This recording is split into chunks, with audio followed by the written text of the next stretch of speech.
What is going on, everybody, man? King Recon here. Feels so good to have another chapter of the best-selling manga in history. By God, it'll be the second best-selling comic of all time, and it will be by the end of Wano. And if not by the end of Wano, then by the end of the series. We're talking about the one, the only. I've got a new volume up here, son. It's look at how beautiful it is, bro. I had to put it up there, man. We're talking about One Piece, man. Now, I decided to put this volume up there just because I miss having all the straws together. And I had the volume 23 up there with Vivi and in the middle, and then the rest of them in their fights in Alabasta, because I really like the way that volume is structured. It looks like a classic Dragon Ball volume, and I just really enjoy it. But I was like, you know what, man, I have to put this volume up there, bro. It has that feel of adventure. They were coming back down from Sky Island, so it's a beautiful volume cover. I adore this volume because it's like post Skypiea heading into the beginning of Davy Back. It's just great vibes, great fun. So I decided, you know what, I'm gonna put that up there right next to volume 61. I have to, son. But you know, I hope everybody's having a wonderful week, man. It has been wild, but it's been fun wild. You know, it's been fun wild this week, and I've been having a blast. And I'm looking forward to seeing what we're going to have here in this week's chapter of the best-selling manga in history. Right before I came on here, I saw the title, and I was like, yo, man. I was like, son, the daimyo and the retainers? I was like, all right, man, we'll see what we have going on here. By the way, if anyone has the new Call of Duty, there's a gun in that game called the Oden. Let me tell y'all something, man. I have a class setup called the Kozuki Oden, bro. And that is a shoot. That is a shoot. That weapon is slow and steady, but by God does it pack a punch, man. It might be the strongest assault rifle in the game, as it should with the name Oden. You feel me? Now, I'm a SCAR user myself. The SCAR and the MP5 are my main two weapons that I use. But when I have to bust out the Oden, I bust out the Oden. You know what I'm saying, bro? That's the Kozuki Oden, man. So, every time I see that weapon in the game, I'm like, man, Oden. I think back to the flashback. I'm like, Oden. So, without further ado, let's get right into it. Chapter 962, the daimyo and his retainers. So right here we see Vito on the left. Shout out to y'all in the latest anime reaction for the bro. First of all, if y'all are not watching the One Piece anime right now, y'all gotta get on it, man. The last episode was so well put together, man. It was so well directed, both visually and from an audio standpoint. It was such a well put together episode. I highly recommend to anyone who was a fan of that chapter, which is chapter 919, with the reveal that they came from the past.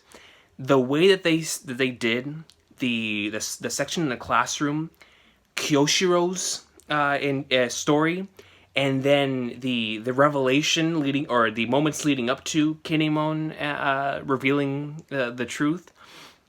That entire episode was just so well put together. It just felt so alive. So many interesting shots. It was just...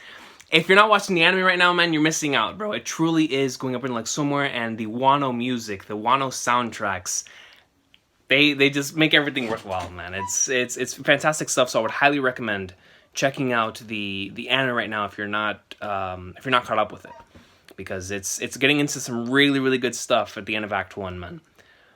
So here we continue. Gang Biju's Oh My Family Volume 12. We stumbled upon an intoxicated vacuum-kissing devil and her pursuers. And you can definitely see that right here. You can most certainly see that taking place right here. Shout out to Rosa. Alright, continuing the flashback, man. Last time we ended off with, we just saw Yasui within the flashback, and we were introduced to Orochi being his butler. And I'm sorry, man. I'm thinking back to good old Yumi Neko, and Yo, Onochi is out here, man. He's like, what? Are you really leaving, Sir Oden? We will be free of your trouble, but it will be lonely without you. After being exiled from the capital, we get, once again, bro, I continue to say this every time that we go through a chapter, but I appreciate Oda opening up every chapter of this flashback thus far with an establishing shot of the area, man. It really does set the mood instantly. It sets the mood instantly, and it's very, very important for that mood to be set right off the bat. Especially in my case, because I haven't been able to reread the latest chapter since I read it when it came out in the Viz translation, or when I reread it the Viz translation. So it's great to be pushed back into the scenario with that opening establishing shot of showcasing where it is that they actually are, and it looks fantastic. It looks great. It has me really excited to see how the anime is going to handle these shots. But Oda's been doing this a lot lately, and I really, really do appreciate it because it's like a welcome back to the awesome sauce of Wano. You know, that's how I'm taking it. I heard that there was a beast living in Kuri. A monster by the name of Ashura Doji. You don't even know Oden. Nah, you know, Oden knows. Oden knows. Kuri is a cancer upon Wano. Even Lord Sukiyaki does not touch that place. Yeah, that's so cool, though, man. That's like whenever you hear legends of like a character that you already know. Like, you know, whenever certain series or like movies or games, they'll go into the future, right? And then like in the future, you or in the past. So, like, I immediately think of Yakuza. Like, you're like, oh, man, I heard there was this monster called da-da-da-da-da.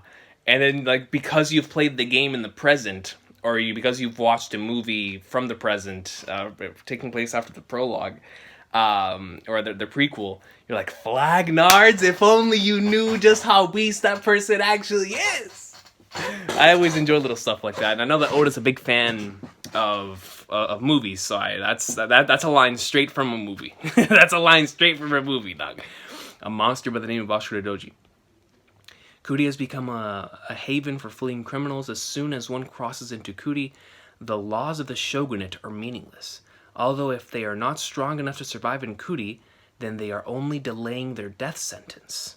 Let me read that one more time, dog. Kuri has become a haven for fleeing criminals, which is something that we've known ever since the story they're about to tell this week in the anime, in chapter 120, where we really got to dive down into what Kuri was before Oden came there, and while Oden was there as well. As soon as one crosses into Kuri, the laws of the shogunate are meaningless. Like, yo, this is a lawless area. They don't touch this junk, dog. Like, they don't touch this. This place is for those individuals that are living freely, but they're living outside of the jurisdiction of the shogunate, which means they aren't getting the support from the shogunate, which is why a lot of these individuals don't have a lot to eat. A lot of them are very poor because they're not receiving the support from over there, but at the same time, they're also outside of the jurisdiction. So, although if they are not strong enough, and they're also the ones that got kicked out in a similar way that Oden got kicked out. Which, that's still such an amazing moment from the previous chapter. Whenever Oden, what did he state? Because they brought in the paper saying, "Oh, Oden, you've been kicked out," and he was like, "Oh, I finally been kicked out, huh? The capital can't handle you, boy." Hey, that was so nasty. That reminded me of Kratos, bro, from the God of War series. I was like, okay, Oden with the Kratos vibes, greatness. Kuri is so lawless, and it might as well not be part of this country. How interesting. I think I will take my own tour around the country. Oden, I am looking forward to seeing or to hearing his voice in real time, because we've heard it before in Zou. I don't recall if we've heard it here in the Wano arc in the anime, but I remember in Zou, we heard bits and pieces from his voice, and I really, really liked it. So I'm looking forward to seeing if they're going to continue to use. They're going to have to continue to use that same voice actor, but him saying separate and different lines within the anime is going to be interesting, because I already have like an image in my mind of how he actually looks like. So to attach a voice to image is going to be an interesting thing. This is the room he stayed in. Just look at this place. How could he make such a mess? We should demand compensation.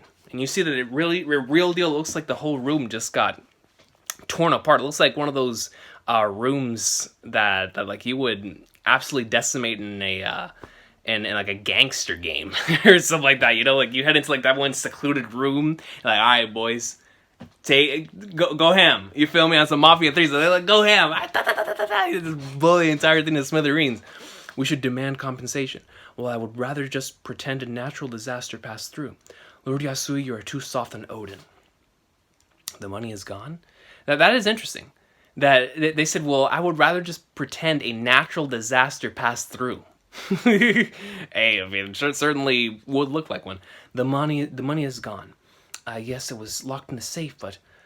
And here comes Orochi. I hate to be a snitch, but I saw what happened. It was Lord Oden. He stuffed all the money into a bag. So you're telling me that this man, from all the way back then, had that already imbued into his personality, bro. I knew it. He repaid our hospitality by robbing us. Unforgivable. If Oden was responsible, he would have done it in a more spectacular manner. Yasui knows, bro. Yasui knows that Oden wouldn't do something like that. I mean, he would do it, but he would do it in a much more bombastic manner. Like, if my guy were to steal money, he'd put graffiti on the wall like, yo, Oden was here. Or he would make sure that they knew that Kozuki Oden was the one that did this. You know what I'm saying? That's the type of man that he is. He isn't just gonna slither around and take something from you without you not knowing. Like, whenever he is in a place, he's gonna leave his mark. That's just the type of dude Oden is. So that's cool that Yasui already knows that about Oden, and Orochi's trying to take advantage of the entire situation to just continue to put more. Does that mean that Orochi was the one that took the money? Are you certain, Orochi? Flinch? Yeah, yes, please forgive me. I was just too scared to stop him. And he goes, yo, so Yasui must have already had an idea, just based on what we see here, of the type of man that Orochi truly is, right? He must have had that idea from all the way back then. After leaving Hakumaya, Oden and his followers caused many incidents on their way to Kuri. How long are you two gonna keep following me? Forever! We adore you. You see Orochi just look back and like, what's wrong with these people? He looks disgusted. What are you two doing? As your servants, we must stand guard. Come inside already, you dolts. Yo. You have them both just chilling outside. Hey, we're watching over the boss, dog. Anyone attempts to come after the boss, they're getting their head sliced. Cha! That's awesome. What are you doing? I have decided to keep a log. Apparently sailors from the outside world do the same thing during their voyages. The log of Kozuki Oden, bro. That is some classic pirate stuff right there, man. You know, the pirates of legend that left behind their diaries and their journals of mass adventure that we still read and appreciate to this very day. And so from then on, their exploits were recorded in Oden's logbook. In Ringo, we encountered two hungry brothers covered in filth. Younger brother Kiku. Yo, Kiku's out here playing the shot. Kiku? What you? You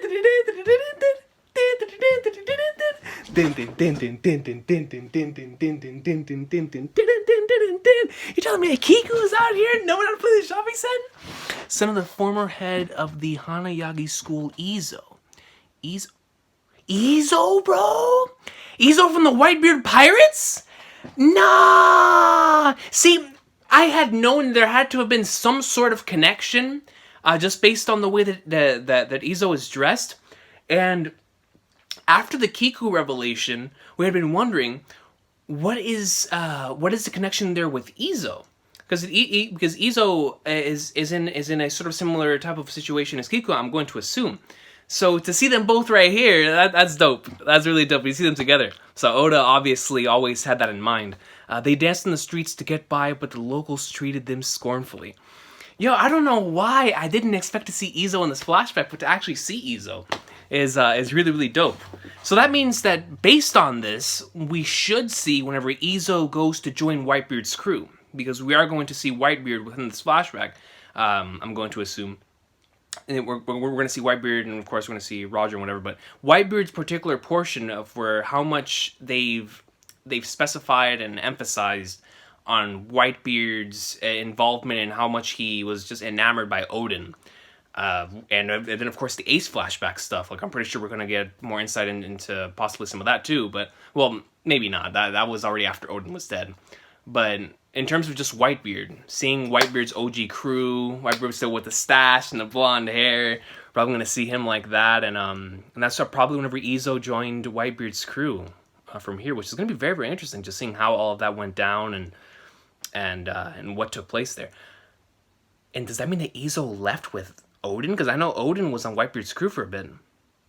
So Oden took other individuals with him. That's also very interesting. I learned that they were raised in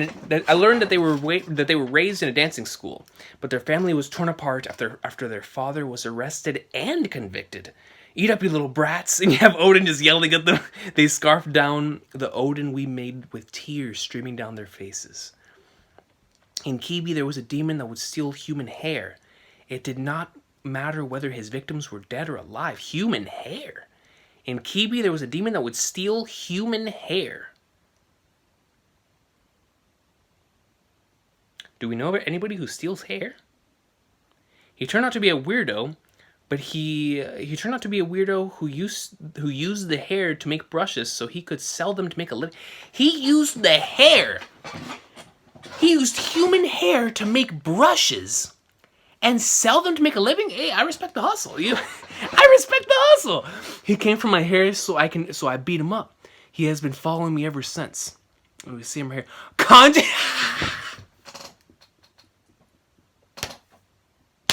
You're telling me Conjuro was out here hustling back in the day, dog, stealing people's hair and selling it off my man. Listen. The concept of flipping is so popular nowadays, man, where you just buy something off one site and sell it on another site for something that for just to gain a profit, right? That's a very, very popular thing going on nowadays, or from a garage sale, whatever the case may be, right? Flipping is huge. Conjuro said, screw flipping, I'm stealing hair, and I'm making that into a product. I respect the hustle. I respect it. I yield, I thought you were a corpse. It seems that he was persecuted in the past, but you reap what you sow. Conjuro, dog. In Udon, there were rumors of a heinous mountain bandit.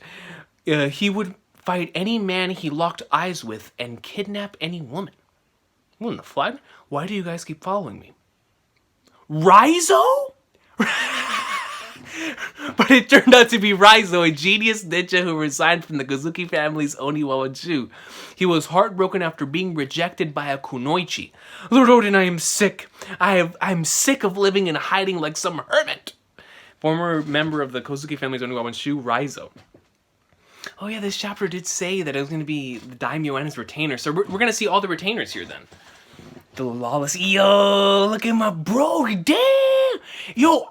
My boy Sentomaru, or Ashura Doji, is looking so huge that he's taking up half the page right here. I mean, you can literally see his size just based on this panel. He looks massive. The lawless land of Kuri. Kozuki Oden is coming to Kuri? The shogun's own blood? I would love to kill him. Bring him to me. Yo, Ashura Doji was always looking for a battle, dog. Yes, sir, I hate privileged people with power the most. That's coming straight from Ashura Doji. Yo, my man... Bro, my man cut off a snake's head, took the snake down, and is now pouring the insides of the snake into his cup.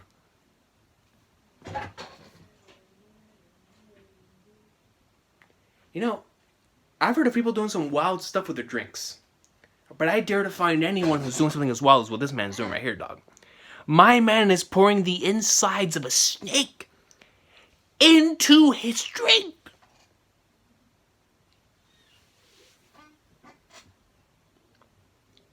So first we have Oden cooking over an individual who is already dead to showcase that he is he's eating with the individual because he's cooking over his remains and eating over his remains, and then he took the thing with his bare hands and drank it.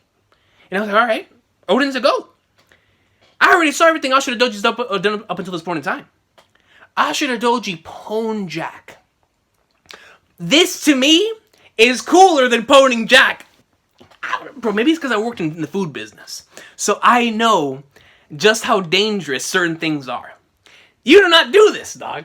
You do not do this. boss. So to see this in the flesh is wild. My man Ashura Doji is real deal out here on some Toriko stuff, pouring the insides of a snake into his drink. That's what I call being a boss. Where's Sir Oden? And we see all of them around together, but they look mad young. That's so awesome. He said he was going to relieve himself. I think he went south.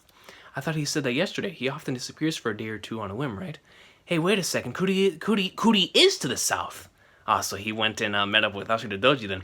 How disgraceful. I swore that I would die for him, but I'm late to the battle. Look, the front gate is broken. After I broke open the gate, I was overwhelmed by the stench of blood, sweat, and corpses. It was as if the entire world turned its killing intent and directed it towards me. Well, first of all, I gotta give it up to Oden. Oden's a good writer, dog. Oden? Yo, Oden was like, dog, you know what? I'm writing first person. And tell the tale. Tell the tales of Kozuki Oden, son. So you are Kozuki Oden. I was disowned. That is no longer my name. And you have just all of the fodder enemies you can imagine, man. Like all of the fodder spam square try out your supers individuals in front of him. And he's sitting there, his back to us, 2 blades in hand. We saw what he did to that boar. I thought that he only cut the boar's teeth and became his dentist. But from what y'all said in the comments, I looked back at the chapter and I saw that he cut the boar in half. So what you're telling me is that if he cut that thing that they revered as a mountain god in half, there is no way in the Flying Flagners that these fodder individuals are going to stand a chance the moment that Oden says square. Cha! It's over. It's over. The rules there seem simple. One is free to enter, but leaving would mean death. But look at his face, dog. You see the vein popping down the smile? Tell your boss that a samurai has come. Let's go! How stifling. Such an environment is unfit for humans. Never leave. That is the kind of rule I hate the most. And you see Oden jetting forward. Hurry, look for Oden. There is dust coming from the mountain. He must be there. Sir Oden, we're here to help. They followed me even out here. Sorry. Bro, look at Ashura Doji. He is sitting on top of Ashura Doji, bro. Bro, Ashura Doji's on the floor. I mean, he's knocked out. He's slumped. He's like me after watching an episode of something that sucks. I mean, yo, I'm knocked out cold, especially after a long day at work. Knocked out cold, son. Ashura Doji just watched a show that was terrible. I mean, that is how knocked out my man is. And you're telling me that Oden took on every single person here? A samurai has come. Can you imagine somebody declaring, walking up into your base and being like, dog, let me tell y'all something. Tell your boss that a samurai is here. And whoever wants it, come get it! Yo, Oden's a legend, but look at this. This man has arrows in his back. But he's just sitting there, face front forward, blood coming down, chilling, blade held strong. On top of Ashura Doji, bro. This is what you call a panel, dog. Because my hype for Ashura Doji was even higher after I saw him pour the insides of a snake into his drink. But here you have a man, a myth, a legend. In Kozuki Oden. This, when I see something like this, I see immediately why so many people respected this man, bro. Because my man's is not only charismatic, but he walked what he talked, bro. He backed up. He was able to cash the checks that he himself stated. He himself was the one writing out the checks, and he's out here cashing them for himself. Like, yo, Oden, man. Sorry, I just finished up here. It took all night. I cannot believe it took that long. So this is the power of the infamous Ashura Doji. Hurry up and kill me. It was inevitable, though. My life would end like this. I have no regrets. Hey, you lot! Do you all still adore me? I will be sneaking your strength and wits. I've decided that I want to become the king of these scumbags. It was a hellish land filled with the stench of corpses, but Oden used his overwhelming might to round up all the ruffians of Kuri and turn that hell into a peaceful and prosperous place for its inhabitants. Oden is a go, because Oden demands respect. You know, he's just that type of dude. He's just that type of dude, man. He walks into an area, you listen. And if you ain't listening, he's gonna whoop you until you listen. But you will listen to this man because he is a conqueror. Now I know why Oden had King Saki. Now I know why Oden had the voice of all things. He's very, very similar to Luffy in that regard. He just commands attention. He commands authority. My man does whatever he wants to do. He is truly free. Oden is truly a free individual, man. He lives by his own rules. Like that one Gintama chapter I absolutely love. The title. You know, if you want to be free, live by your own rules. That's some Sakata Gintoki stuff, bro. So when you have a character like Oden that's doing that, and then he's backing up everything. I mean, bro, you saw all those bodies around. My man spent the entire night fighting. And then after that, he had to fight the boss. I'm pretty sure that's exactly how it went down. He went straight up into like swimwear, took out all of the fodder individuals, and then right after that, because you know how that is in classic games, you take on all the fodder, then you fight the boss with like half your health gone in the middle of the boss fight. You have to give yourself a potion just to make sure you don't die. Oden didn't have a potion. Oden just had his blood going through his veins, baby. Oden, man.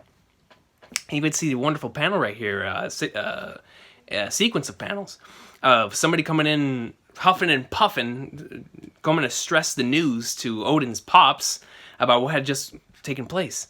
Only he would be able to do something like this. And you see Yasui right here, bro.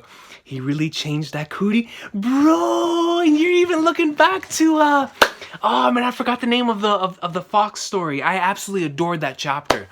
And I forgot the name of it, man. Do they have it on here? It's called Once Upon a Fox on here, but I just don't remember the name of the fox, man. Flipping Flag Knights. And I adored that chapter, man. Send me in the comments. Well, I'll go back and reread the chapter after this, but if you'd like to let me know in the comments what the name of that of the fox and the entire story was, I would definitely appreciate it. Yo, that was a wonderful story. Having heard of his remarkable exploits, Shogun Kozuki Sukiyaki reversed his decision to disown Oden. He then declared his son the daimyo of Kuri, bro. What I love so much about this is that, you know, Oden is technically royalty, right? Oden is an individual that, if he were to just stay quiet and do his own business, one day he would inherit what his pops has.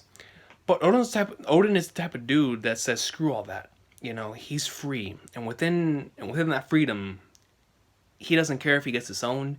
He doesn't care what's going on over here, what's going on over here. He's gonna make things happen in the way that he envisions it. And he's not gonna send somebody else to do it. My boy's gonna do it himself. He's the head coach and the main star of the team. That is how you know that Oden is a legend.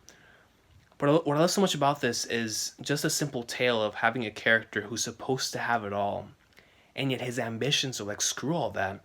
I'm gonna go out and do whatever it is I want to do. And it works out for him, man.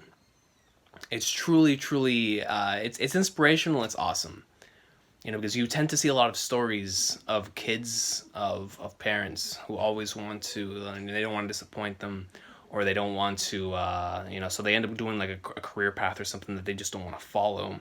They end up going down a career path that they just don't want to do, but because they feel like they don't want to let somebody down. And Oden stands up for the type of individuals that say, you know what, man, I understand what you want for me, but by God, there is a plan, there's a dream I have inside that I want to go out and do, and I'm gonna do it. And after he did it, his papas came back and once again said, all right, yo, that's my son, man. And I find a story like that to be so dope, because it truly is something that so many people can relate to, man. And so shout out to Oden, man. See, when I see stuff like that, I keep telling y'all, by the time this is all said and done, Oden's probably gonna be my favorite Flashback character, man. He's just so dope.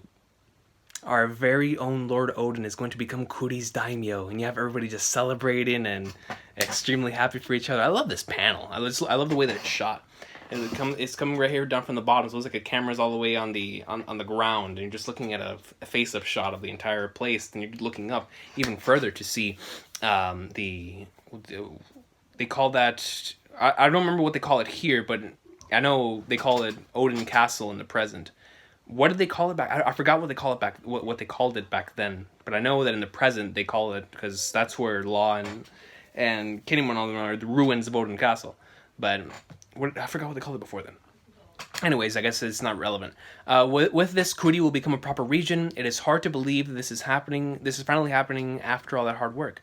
Congratulations, Sir Oden. Daimyo! Yeah! You have all the big... What's so... Bro, just look at all these characters, man. These are all characters that we know and love from the present. They're with the dude that they're still carrying their orders from right at this point in time. Like... You could tell how much they truly respected and loved Kozuki Oden, man. And that's really what I wanted to see from this flashback. Is something wrong, Ashura? Well, this is the first time I have seen what peace looks like. Thank you, Oden.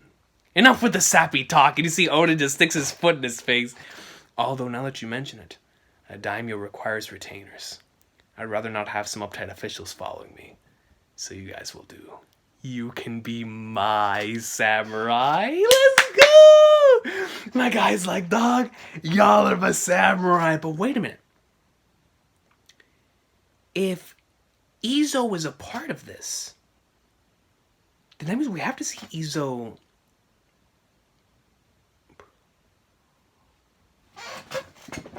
Is that gonna be how Oda integrates?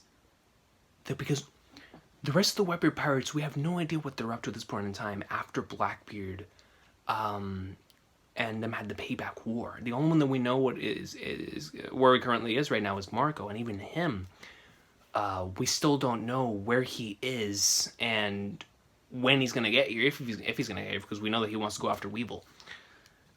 So, man, the fact that Izo is, but I feel like with us seeing this, we kind of have to see Izo here, you know, in the present time. We have to see Izo come in to join the rest of Oden's retainers.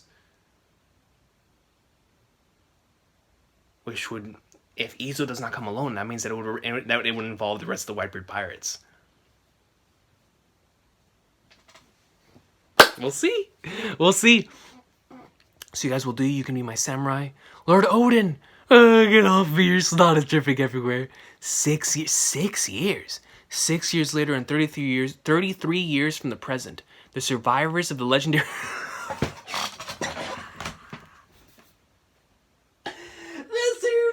Bro, look at Whitebeard in this picture, dog. So we see Whitebeard right here. We see Kaido in the back. We have, I think that's Shiki all the way to the left. We have Big Mom. The survivors of the legendary Rocks Pirates started recruiting. They would eventually become the beacons of power for the next generation. Brothers, look at my boy Whitebeard, dog. Looking fresh. Wait a minute. Wano Country Cootie? No, don't tell me, bro. Don't tell me what to see Whitebeard, bro. What are they, animals? Or are they just hairy people? Weird-looking monsters, perhaps. Yo, Kawamatsu! Who are these two figures that have washed ashore? Is that Inarashi Nekomushi? I feel like it kind of has to be, right? If they're animals, I feel like it kind of has to be Nekomushi and Inarashi. Especially if it's two. If it's two, it has to be those two. It's gotta be Neko and Inarashi. But dude, so are we entering into the era of the Rocks Pirates? Bro, so that means, or of course, after the separation of the Rocks Pirates. So we're gonna see Whitebeard soon. We're gonna see Whitebeard very, very soon. And we might even see how Kaido got involved into this whole situation as well. I would not be surprised if we got to see some interaction between Kaido and Whitebeard. Because we know that Kaido had, from his initial introduction, he still has that connection to Whitebeard. And we know that when he was first shown, not in terms of us seeing him in the flesh, but when we first heard that he was going to do something was during Marineford, whenever Shanks stopped him from going to Marineford in order to clash with Whitebeard, right? So the fact that his story has always been intertwined with Whitebeard from introduction to introduction, I'm curious on seeing if Oda is going to give us an interaction between the two, because I would love to see how Kaido and Whitebeard interacted and just what kind of relationship was there, because we know we know from the present time that Whitebeard had a relationship with Oden, and Kaido at present time has a relationship with Orochi. So I'm wondering how it got to that point, because I've just been trying, especially with what I saw in this chapter. Yasui, you can already tell that Yasui is like, Orochi is a slime ball, and Yasui can tell he's a slime ball. And like it's not like he's slithering around and getting people to fall for his stuff. People still respect Oden a lot, right? So I want to know how it is that Orochi came to truly get Kaido to like in like a binding contract with them, or like in negotiations. Like, how in the Flying Flatirons did that happen? Because I thought this chapter was going to be based on Orochi and seeing how he and Oden were very similar in like how Oden was very charismatic and brought people in. Orochi used whatever slime ball ways necessary, whatever snake ways necessary in order to bring people to follow him too, as Shogun. But we did not see that. And instead, we only got to see a couple panels of that. So I'm just really, really curious on how Oda's going to handle that situation. Now, what I do like from this chapter a lot is, there's a lot of things I like from this chapter, but I think based on on this last page, what I initially thought is true, and that is that we're going to get like a few chapters at a time from each era that was very, very important in Oden's life up until his death. So that's going to be super, super dope, because initially whenever I heard that we were going to be getting, or whenever we got chapter 120, in my mind I was like, you know what? The Oden flashback is going to show us the beginning of like whenever he started off, and of course we got what we got in 920, which basically we got in this week's chapter with like how he became the boss of Kuri and all that stuff, and then it was going to jump all the way into what happened leading up to his execution, and what happened, of course, that night where everybody got sent 20 years into the future. I thought that was going to be the only two time periods that we were going to divulge in this flashback. But after the God Valley incident flashback in 957, I was like, you know what? Whenever we saw that the Oden flashback was 39 years, and then Oda changed it to 41 years, I was like, bro, we might go to a situation now where the Oden flash, or where the God Valley, or where we go and visit what happened in the God Valley incident. Now, we see that Oda's still saving that. Oda's still saving the God Valley incident, because he specifically said that the survivors of the Legendary Rocks Pirates started recruiting. So he's specifying moments in the timeline so that he can possibly go back to it later. I know he wants to go back to the God Valley incident later. I feel like we kind of have to go back to that later in order to find out more about Rocks, which is going to be a more relevant figure as the series goes on, I'm assuming. So he's definitely saving that, which I appreciate, because I'm pretty sure if we were to see the God Valley incident now, there would be too much stuff that they would probably be talking about that is around the end of the series. Because knowing how Rocks is, knowing the type of character that he was, wanting to become king of the world, and according to Sengoku, bringing up all these things that were that cannot be spoken of in the world government, which I'm pretty sure means ancient weapons and Void Sentry and possible Will of D, all that stuff, right? So we're probably, after we get what all of that stuff is, we'll probably see what the God Valley incident is. But I appreciate at the very least, though, that instead of getting the God Valley incident, what we are getting is for sure. If what I'm saying is not factual, then I don't know where I was going with this. But I think after this panel right here, we can safely assume, because since the survivors of the Legendary Rocks Pirates started recruiting, I can safely assume that means that Oda is going to show us Whitebeard meeting Oden, Izo joining Whitebeard, Kaido getting getting accustomed with Orochi, whether that is now or really their negotiations maybe started here and then later deepened right before Oden was taken out. I'm not sure, but I feel like now we're going to see those ties starting off, because I was wondering how Oda was going to handle that with because Oden's important to so many people and to so many characters in the verse. I didn't know how Oda was going to show us that unless we actually went to that time period within the flashback. So it's nice to know that he's taking it slowly but surely and showing us different parts of each era. That's so dope to me, because now we're going to see Whitebeard. Now we're probably going to see Oden meeting with Whitebeard. And of course, like I said, Izo joining Whitebeard.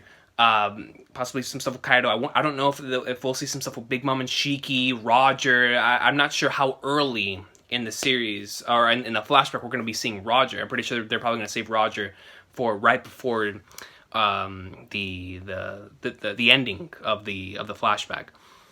For like the little small portion, because I'm pretty sure the Roger stuff, just like we saw in the beginning of Act 3, whenever we saw Roger with Oden, it definitely appeared that Oden was going back home to open the borders, and then he got executed. That's what it looked like to me.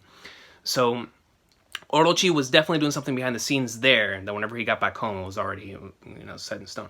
But I am curious on how many more time periods we're going to see, because of course we have to see whenever Oden meets up with Toki and develops that relationship with Toki, and how all that stuff goes down.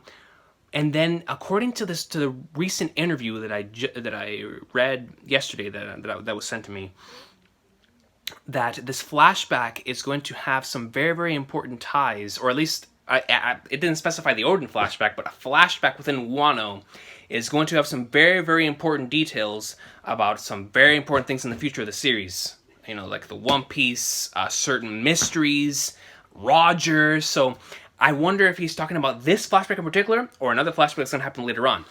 I'm not sure. I've always been of the mindset that the Void Century is a lot of the Void Century is going to be revealed to us in post Wano, because it's the Kozuki clan and whatnot. So I think they're going to reserve that for post Wano. But in terms of other stuff that we could possibly see in this flashback, it could go on for ages. It could go on for ages, and I'm going to absorb every second of it, man. But I am curious. I'm excited. I'm even more excited than I was before, because like I said beforehand, I thought we were only going to cover just those two sections. And then back in my mind, I was like, you know what? He might cover God Valley, but now that he's not covering God Valley, it has me even more excited for God Valley, because he's like, you know what? I'm gonna save that for a bit. So now 100% that what took place in God Valley is gonna be very, very, very important. And what actually took place there is like end of series important stuff. Hey man, M-Sama. I'm telling you, Instant Messenger Sama might have been there, but something very, very interesting about this, like I said, is how we're truly seeing the tale of Oden as it goes on into the day of his execution. So I'm super excited to see here, now that we see the survivors, legendary rock stars starting to recruit, and then if this is Nekomushi and Arashi washing up on shore, then all of these things that we had previously seen before is going to start tying together, and I'm super, super stoked to see how Oda manages to put all that together. This was a really, really feel-good chapter, man. Man, this was only 14 pages. This was, if there was so much content in there, it didn't even feel like it. It was great, man. Just being able to have Oden going up in like somewhere, and even with Orochi attempting to sell him out, Oden's greatness was too much, man. It was too much. Then seeing Izo finally, that was really, really cool. Considering that all of us had always had thoughts and speculated on that, but to actually see it confirmed is really, really interesting. And Kiku playing the shamisen, and seeing Kanjuro and Raizo, Ashura Doji, and seeing what Oden did to them, bro. That was an awesome panel. And of course his pops coming back and saying, you know what, man, I heard about what he did. I gotta, that's my son, dog. That's my son. He is the daimyo of Kuri. And so, of course, enables them their samurai, and now we go 6 years later, 33 years in the present. But that is interesting, because I know in the original translation that I read, it said 39 years. But then Oda updated it online and said it was 41 years. Or Oda's editors did. So I'm curious, does this mean that this is actually taking place 35 years from the past, if it's 6 years later? I guess I'll have to wait for the Viz translation on that. Not that it really matters. Well, it might matter, but regardless, I'm super, super stoked. Because next week's, from here on out, in this portion of this flashback, bro, we're probably going to see a prime Whitebeard, bro, with his crew and the interactions with Oden. Just being able to see Whitebeard and Oden interacting is going to be so amazing to me, bro, because these are these two legendary dead figures They apparently had so much respect for each other, bro. And then there's another thing. Y'all remember in Marineford, whenever Roger and Whitebeard had that conversation, we had always talked about on streams that location is probably probably Wano. So if we were to actually see that in this flashback, that would also be really, really cool. But we'll see. We'll see what happens, man. I'm excited because, like we've been talking about for a long time, this Oden flashback is probably going to lead into a lot of very, very important things for the overall lore of the One Piece world. And just to see, even with the lore out of the window, just seeing character interactions between like certain characters back in the day is enough for me, man. That's enough for me. Just it's always cool seeing origin stories, but especially for a very long series like this, feels like origin stories are the best, man. And I cannot wait to continue this one, especially since we're gonna see it now from Kawamatsu the Kappa, bro, which is my boy. Y'all know how much I love him. And of course now we're gonna be seeing Nekomushin and Urashi as well. So I cannot wait. I will see y'all next time, man. Have an awesome day. I'm not sure how it's going to go next week and the week after because things are going to be a bit different, but I'm going to try to do it as quickly as possible. The reactions for the next 2 chapters, and then December, everything's going to be back to normal, hopefully, and we're going to be going up in like some more, man. So we'll see y'all next time. Have an awesome day. Great sauce of a chapter. Oden greatness. The flashback is really... looks like it's really going to start stepping into high gear soon, even though I've already really enjoyed the stuff we've seen so far, you know, just enhancing the legend of Oden, seeing what was spoken to us in chapter 120, but in real time, is super, super dope, man. So I'll see y'all next time. Y'all have a blessed day. One Piece greatness. Can't wait for next week, man.